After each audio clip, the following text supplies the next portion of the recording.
बच्चों, आज हम वर्चुअल क्लासरूम में हैं।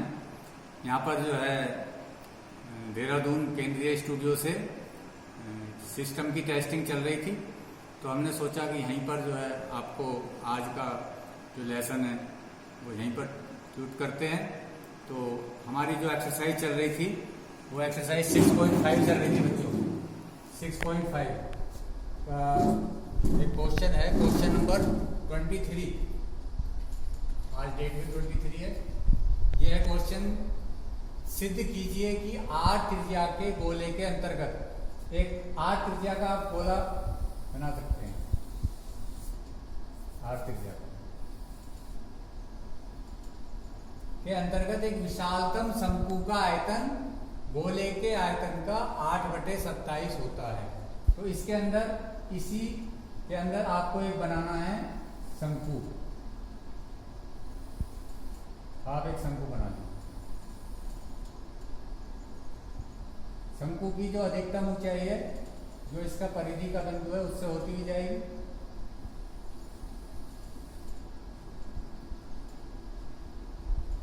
ये इसकी शंकु की ऊंचाई होगी। ये इस गोले का केंद्र है O। यहाँ पर कोई बिंदु B ले लीजिए। ये A, ये B और ये हमने C ले लिया। और ये जो गोले के केंद्र से जो है, इसकी त्रिज्या जो है एक कोण बनाती है थीटा। तो इस चीज को थोड़ा सा आपको लैंग्वेज में भी लिखना है। माना गोले की त्रिज्या इक्वल टू R, शंकु का आयतन बराबर V। शंकु का आयतन V है, गोले के केंद्र से त्रिज्या थीटा कोण बनाती है। तो शंकु की ऊंचाई गोले की परिधि पर स्थित बिंदु तक होगी। शंकु की त्रिज्या क्या होती है? R। और यहाँ पर क्या होगा? वो शंकु की त्रिज्या ये होगी बच्चों, AC। शंकु की त्रिज्या AC होगी। तो यहाँ पर हम AC की वैल्यू कैसे निकालेंगे, आप बहुत अच्छे से जानते हैं। ये थीटा जो है यहाँ से कोण बना रहा है, तो ये आधार हो गया OC। और कोण के सम्मुख भुजा 10th में बताया था लंब कहलाती है। ये लंब है, ये आधार। यदि आप इसमें साइन थीटा लोगे तो क्या होगा? लंब बटे कर्ण। और ये क्या है? R। तो साइन थीटा बराबर क्या हो गया? लंब बटे कर्ण। तो ये हो गया AC। AC क्या है? लंब। तो यहाँ पर यदि हम साइन थीटा निकालें तो साइन थीटा बराबर हो गया AC बटे R। तो यदि हम मल्टीप्लाई कर लें तो AC इक्वल टू क्या आ गया बच्चों? R sine theta. इसी टाइप से यदि आप इस वाले ट्राइंगल में देखेंगे, this is the right triangle, और राइट ट्राइंगल में आप क्या निकालेंगे? इसमें कोस थीटा निकालेंगे। तो कोस थीटा क्या होता है? आधार बटे कर्ण। आधार क्या हो गया यहाँ पर? आधार यहाँ पर थीटा, यहाँ से कोण बन रहा है OC। तो OC बटे OA। तो OC बराबर आ गया OC बटे OA। तो मल्टीप्लाई कर ली OA इंटू कोस थीटा। और यहाँ पर OA हमने क्या लिया है? OA त्रिज्या ली है, तो OA के स्थान पर रख दिया हमने। तो R कोस थीटा आ गया बच्चों। अब हमें शंकु की ऊंचाई निकालनी थी पूरी। ये R है, ये भी R है बच्चों, क्योंकि गोले के अंदर जो है सारी त्रिज्याएं बराबर होती हैं। तो ये हो गया शंकु की ऊंचाई। ऊंचाई बराबर आ गया VO प्लस OC। यहां तक, ये यहां तक नहीं आएगी, यहां तक है केवल। तो R, VO का मान क्या है? R, ये भी R है बच्चों। तो R plus R cos theta. R cos theta हमने यहाँ पर निकाल लिया था, OC की वैल्यू रख दी। तो R bracket 1 plus cos theta. अब जैसे आपने जो है क्लास 10th में पढ़ा है शंकु का आयतन। शंकु का आयतन आपको मालूम होगा क्या होता है? 1/3 पाई R²H।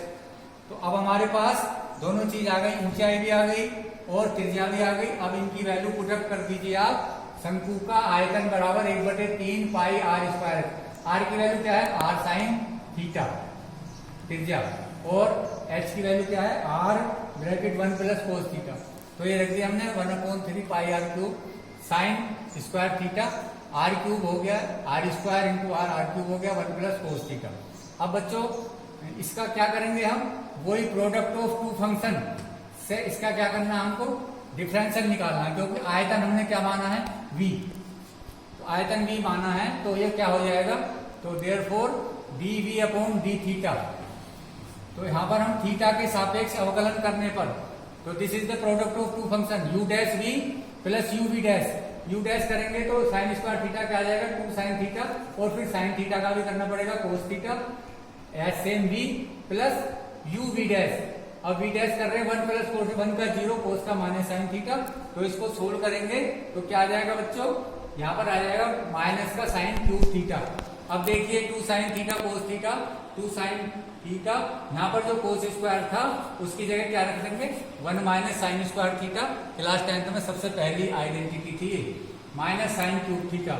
अब इसको आप थोड़ा सा खोल लीजिए, 2 sine theta minus 2 sine cube theta और 1 साइन क्यूब थीटा ये भी है, ठीक है, तो ये कितने हो गए माइनस के 3 साइन क्यूब थीटा हो गए। अब देखो बच्चों यहाँ भी साइन थीटा है, यहाँ भी साइन थीटा है, यहाँ भी साइन थीटा है, साइन थीटा कॉमन आ गया, तो ये आ गया हमारे पास 2 कोस थीटा प्लस 2। अब देखिए क्योंकि हमको इक्वेशन बनानी है, किसमें बनानी है, इक्वेशन कहो या अभी तो पॉलिनोमियल है, क्योंकि sign square theta 1 minus cos square theta, इसको सोल्व कर लिया तो हमारे पास क्या आ गया 2 कोस थीटा, अलग से लिख दीजिए, माइनस माइनस क्या हो गया plus 3 cos square theta plus 2 cos theta. आप ये this is the rough work, ये बड़ा सिंपल है, इसके जो है फैक्टर करने जैसे 9th क्लास में करते थे 3 कोस स्क्वायर थीटा, यानी 3 के ऐसे फैक्टर जो कि क्या आ जाए 2 कोस थीटा आ जाए घटा करके, तो 3 माइनस 1, तो यहाँ पर हमने वो काम नहीं किया, डायरेक्ट फैक्टर लिख दिया कोस theta plus 1 3 cos theta minus 1, तो ये तो सिंप्लीफिकेशन का काम था। अब आगे चलते हैं, अब अपने मेथड पर आ जाते हैं, जो आपने सीखा है किस तरह से जो है मैक्सिमा और मिनिमा निकालते हैं। तो मैक्सिमा और मिनिमा की वैल्यू निकालते समय सबसे पहले क्या करते थे आप, एफ डैश एक्स को 0 रखते थे, तो for maxima and minima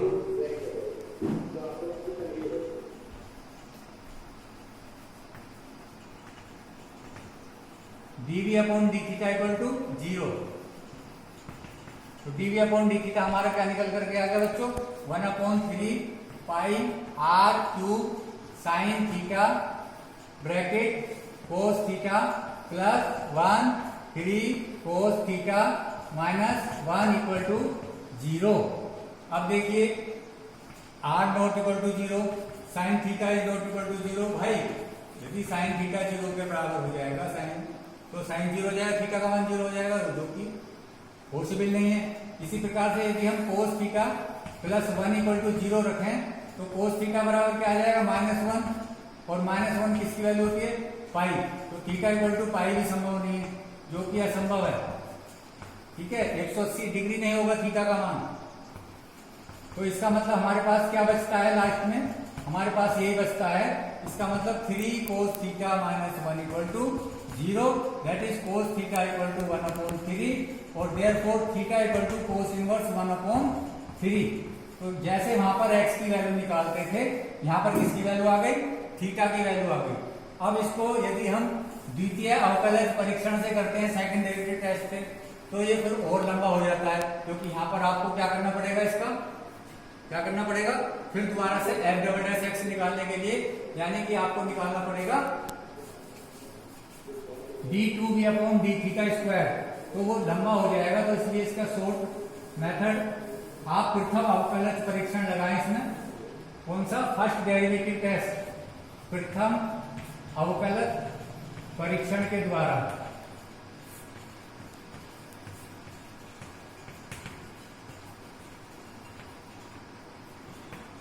theta बराबर क्या है, तो जब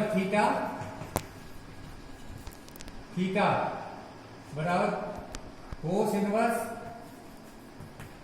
1/3 से होकर आगे बढ़ता है,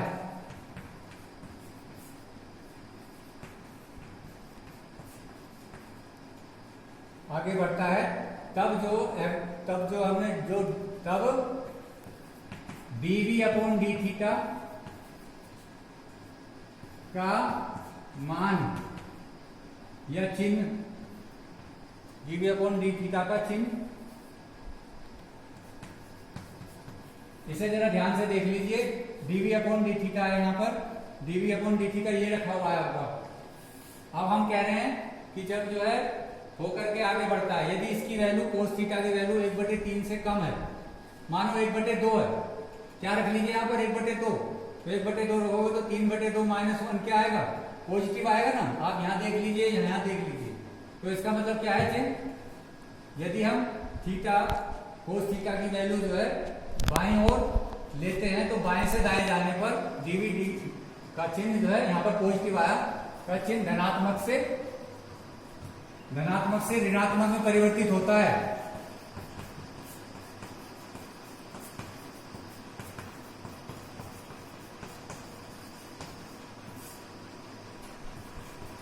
देखिए नेगेटिव कैसे आएगा। अब 1/3 से बड़े नंबर ले लिए, ठीक है, 1/3 से आप बड़ा नंबर लोगे तो यहाँ पर क्या हमको प्राप्त होगा, निगेटिव चिन्ह प्राप्त होगा, ठीक है। 1/3 से कोई भी बड़ा नंबर आप ले लीजिए तो ऋणात्मक में परिवर्तित होता है। इसका मतलब क्या हो गया कि अतः आयतन उच्चतम होगा।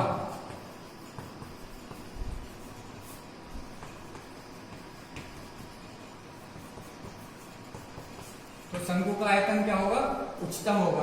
अब शंकु का आयतन है कितना, जो आपने निकाल रखा है उसकी वैल्यू आप यहां पर निकालेंगे।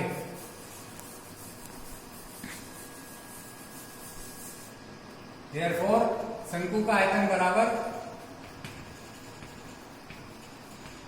1/3 pi r square, r sine theta का होल स्क्वायर,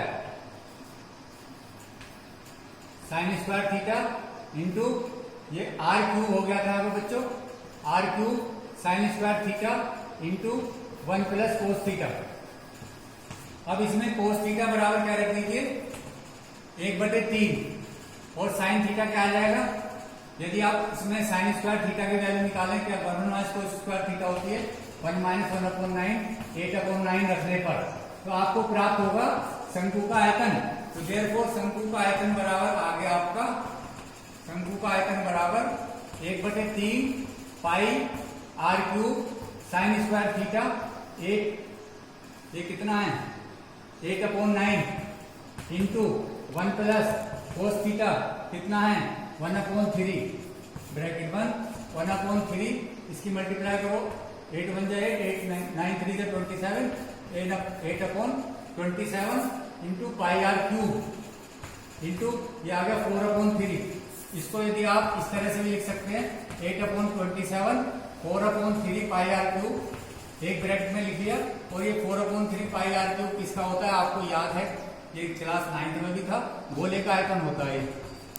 तो इसका मतलब क्या हुआ, जो हमको प्रूव करना था क्वेश्चन में, वो सबसे पहली बात यही थी कि शंकु का आयतन गोले के आयतन का 8/27वां भाग होगा। ये हमारा यहाँ पर प्रूव हो गया, दैट इज द प्रूव्ड, लिख दोगे आप। तो ये बच्चों 6 मार्क्स का क्वेश्चन आते हैं, और ऐसे आपको भी 2-3 क्वेश्चन कराने हैं। आज के लिए यही क्वेश्चन है, ध्यान से समझ लीजिए इसको। मेथड वही है, थोड़ा कैलकुलेशन इसमें थी। थैंक्स।